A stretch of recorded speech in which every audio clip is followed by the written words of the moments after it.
लाल पियर रंगावा छौड़ी लाइबे करबौगे, हे गे लाइबे करबौगे कि अब की होली में तोर चोली छौड़ी रंगाबे करबौगे, कि अब की होली में तोर चोली छौड़ी रंगाबे करबौगे।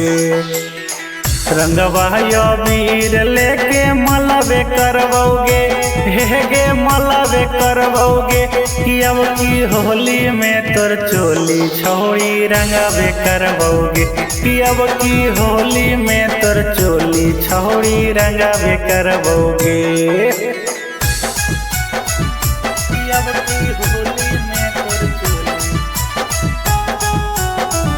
कि अब की होली में तोर चोली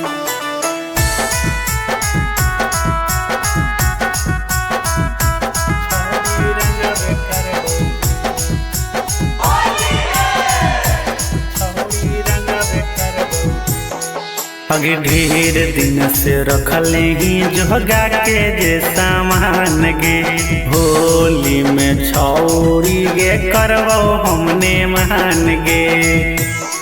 अगे ढेर दिन से रखले ही जोगा के जे सामान गे, होली में छौरी गे करबो हमने मान गे।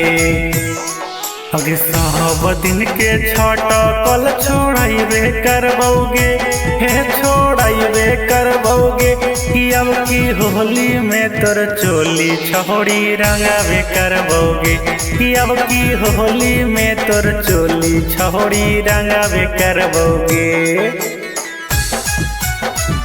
कि अब की होली में तोर चोली, कि अब की होली में तोर चोली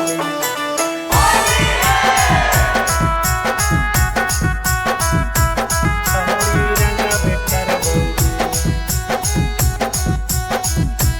छौड़ी रंगाबे करबौगे। अगे होली खेले अइबौगे छौड़ी तोरा बसती, रंगे ना देभी त रंगबो जबरदस्ती। होली खेले अइबौगे छौड़ी तोरा बसती, रंगे ना देभी त रंगबो जबरदस्ती। अगे अनमोल प्रेमी नहीं डेराइबे करतौगे, नहीं डेराइबे करतौगे कि अब की होली में तोर चोली छौड़ी रंगाबे करबौगे, कि अब की होली में तोर चोली छौड़ी रंगाबे करबौगे।